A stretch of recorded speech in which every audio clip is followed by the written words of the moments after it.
Shabbat Shalom, meus irmãos, é mais um Shabbat, um sábado especial para nos reunirmos em família e adorar o Criador.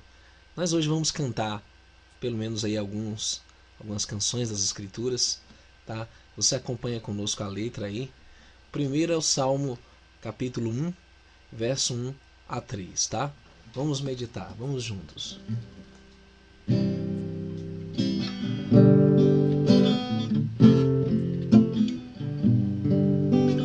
Bem-aventurado o homem que não anda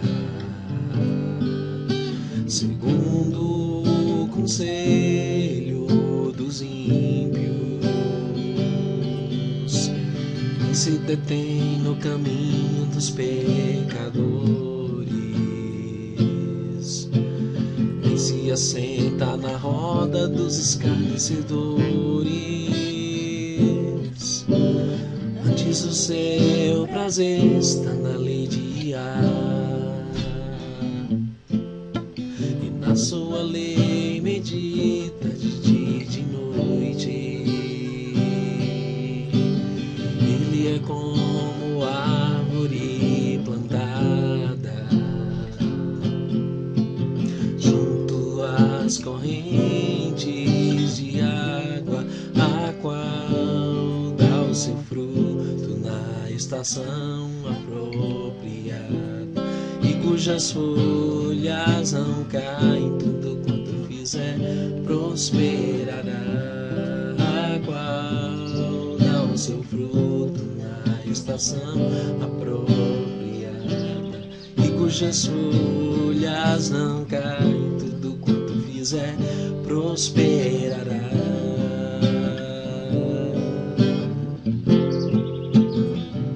Prosperará,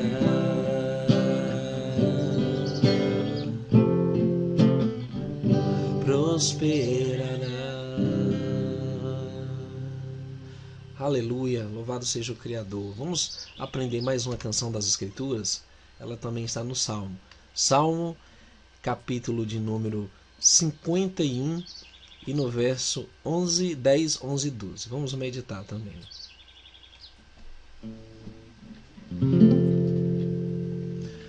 Cria um coração puro e renova dentro de mim um espírito reto. Cria um coração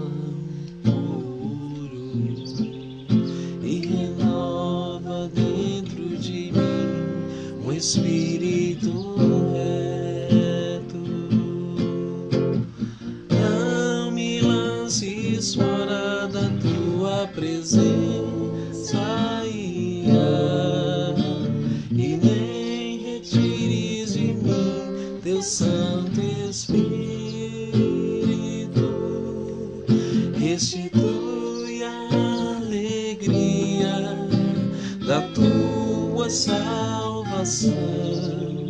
e renova dentro de mim um espírito reto,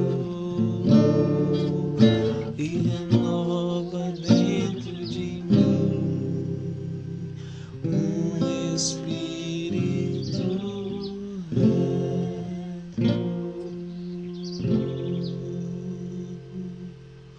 Assim seja. Bom dia para você, boa tarde, boa noite. Quando você estiver assistindo esse vídeo, nós estamos reunidos em família para estudar as Escrituras. Esse ano nós vamos buscar estudar a Torá, e no que concerne aos mandamentos do Criador específicos para o bem de toda a humanidade. E Torá quer dizer instrução, ou traduzido por lei. E nós temos visto que a Escritura ela foi dada para nossa admoestação, para nossa exortação, para nossa instrução e também para o nosso crescimento espiritual. Nós vamos estudar o Gênesis 1, 28, o primeiro mandamento que o Criador deu: crescei e multiplicai-vos, e enchei e dominai a terra. Bom, queridos, é interessante esse estudo porque nós estamos voltando ao caminho antigo, nós estamos no processo de restauração. Restaurar significa tornar ao estado original. É diferente de reformar, é diferente de tradições, é diferente de tudo aquilo que os homens têm inventado nas denominações religiosas e nos seus dogmas e preceitos. E segundo nosso Criador, é através do interesse pelas veredas antigas que encontraremos a sua vontade, consequentemente, o descanso para as nossas almas. É isso que está em Jeremias 6,16, o caminho antigo. Muito bem, eu estarei também lendo aqui alguns comentários da Torá, e você pode encontrar isso na livraria Sefer, né? E lógico que nós não podemos levar em conta tudo o que é comentado por rabinos ou por estudiosos, mas nós devemos filtrar segundo a própria escritura. E no Gênesis 1:28 diz: e Eloá os abençoou, se referindo a Adão e Eva, né? E Eloá, o Rava, e Eloá lhes disse: frutificai e multiplicai-vos, e enchei a terra, e sujeitai-a, e dominai sobre os peixes do mar, e sobre as aves do céu, e sobre todo animal que se arrasta sobre a terra. Então, o Criador dá como primeiro mandamento, e ele também deposita uma bênção sobre o primeiro casal. Então, existe uma bênção dada sobre esse mandamento, sobre a união entre homem e mulher. E, aliás, é só um homem e só uma mulher. Não é um homem e duas mulheres, um homem, 4 mulheres, ou poligamia. É muito clara a escritura sobre o plano original do Criador, a vereda antiga. E nós devemos levar em conta que esse mandamento, ele tem a ver com o propósito do Criador, um propósito eterno, para que o homem refletisse não só a sua imagem moral e espiritual, a sua glória, mas, além disso, que o homem levasse o próprio nome do Criador. Veremos como isso se encaixa. Portanto, deixará o homem seu pai e a sua mãe, e apegar-se-á à sua mulher, e serão ambos uma só carne. Existe uma unidade misteriosa entre homem e mulher que não pode ser realizada apenas com o homem. Isso está em Gênesis 2:24. O homem sozinho não pode cumprir plenamente o propósito do Criador, ou a mulher sozinha.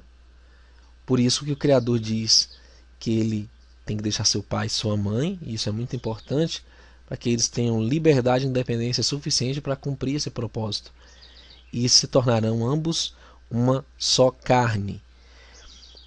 É interessante que o Criador chama o homem de Ish, ou esposo, e a ela chamou Ishá, esposa no hebraico. O Altíssimo colocou nele o seu nome, a letra Yod, ou Yud, e a letra Re em Ishá. Ou seja, enquanto eles estiverem juntos, enquanto eles caminharem juntos, eles deverão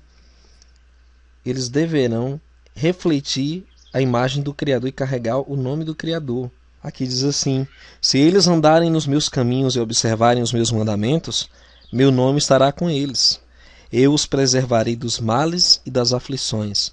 Caso contrário, eu lhes retirarei meu nome, e serão um para o outro um fogo devorador. Isso é muito profundo, né? Caso eles não cumpram o propósito do Criador em glorificá-lo através dessa união, serão um para o outro um fogo devorador. E por isso que a situação dos matrimônios hoje está como está em toda parte, porque eles não estão cumprindo o propósito original do Criador, de refletir o Yud e o Rei, o nome do Eterno, nas suas vidas. Isso é muito sério. Bom, queridos, o celibato é condenado na Torá. Assim como vemos no sistema católico romano, é algo que contradiz o mandamento do Criador. A pessoa que quer ser um eremita, quer viver isolado, ele não pode cumprir esse propósito plenamente. A Torá condena o celibato. O homem é obrigado a contrair matrimônio desde a idade de 18 anos, a idade maior. E quem não tem esposa vive sem alegria e sem bênção. O solteiro é considerado meio corpo. Isso na tradição judaica, é muito interessante. Um outro aspecto que nós observamos é que o homem que não tem a experiência do casamento, a experiência de filhos, ele não pode refletir plenamente o caráter do Criador. Então o homem não pode refletir plenamente o caráter do Criador, testar sua paciência, abnegação, resignação, sem ter experiência do casamento. E tampouco ele pode instruir pessoas de como ter filhos ou família, ou como lidar com um matrimônio, um relacionamento, sem ter essa experiência. Por isso que o Criador é muito claro nesse mandamento. Quando o Criador criou o homem e ordenou sua multiplicação, tinha um simples propósito, além da simples povoação da terra. Ele queria que os descendentes de Adão também o conhecessem. Não somente a raça humana deveria se multiplicar, como também o conhecimento desses homens a respeito dele. E assim o Criador queria que a sua imagem, seu caráter fosse refletido nos descendentes de Adão. Até os dias de hoje, esse seria o propósito do Criador, em povoar a terra com pessoas semelhantes a ele, com pessoas santas, com pessoas felizes, com pessoas saudáveis. Aí está. Assim como Abraham, ou Abraão, vemos essa multiplicação em termos mais extensos que apenas o biológico. Através de Abraham, o conhecimento a respeito do Criador deveria ser multiplicado às demais nações. Assim elas seriam abençoadas e benditas. Gênesis 12, 2 e 3. E isso é reafirmado e estendido por Yahushua em Marcos 16, 15 e Atos 1, 8. Assim como os discípulos do Messias deveriam também cumprir esse desígnio, a fim de influenciar as nações com a luz do céu, com o conhecimento do Eterno. E em Abraão e na sua descendência seriam benditas todas as nações, ou seja, eles deveriam levar o conhecimento do Eterno, eles deveriam ensinar a Torá, eles deveriam revelar a vontade do Criador à humanidade. Assim nós vemos na experiência do Messias que ela não se deu no âmbito institucional, em um sistema religioso, mas sim no âmbito familiar. O Criador chamou uma família, não é uma denominação, não é uma placa. O Criador quer um povo, uma família que se dedique a Ele, pai, mãe e prole, os filhos. E eis a grande resposta. Grandes homens de Elohim como Eliarro, Elias, por exemplo, não eram filiados formalmente a nenhuma instituição. Inclusive o profeta citado serviu o Eterno solitariamente. Você poderá iniciar em sua própria casa estudos à luz da fé hebraica da restauração. Aliás, conforme ensinam as Escrituras, muitos discípulos se reuniam em casas. E essa experiência que foi iniciada no Jardim do Éden e deve ser completada antes da vinda do Messias. Uma família restaurada, o primeiro mandamento sendo cumprido, com pessoas tementes ao Eterno, mesmo que sozinhas, muitas vezes, mesmo que de forma independente, mas que vão buscar restaurar o caminho antigo, que vão buscar cumprir esses mandamentos do Criador. E, na verdade, quando nós observamos o que as religiões ensinam, até existe um controle de natalidade, ou muitas vezes incentivam a não ter filho algum. E isso está contra o mandamento do Eterno, isso é contra a Torá. É lógico que na época da grande tribulação ninguém pode estar grávida ou amamentando. Isso vai ser muito complicado nessa época, mas enquanto temos liberdade e condições, nós devemos cumprir esse mandamento do Criador, isso é muito importante.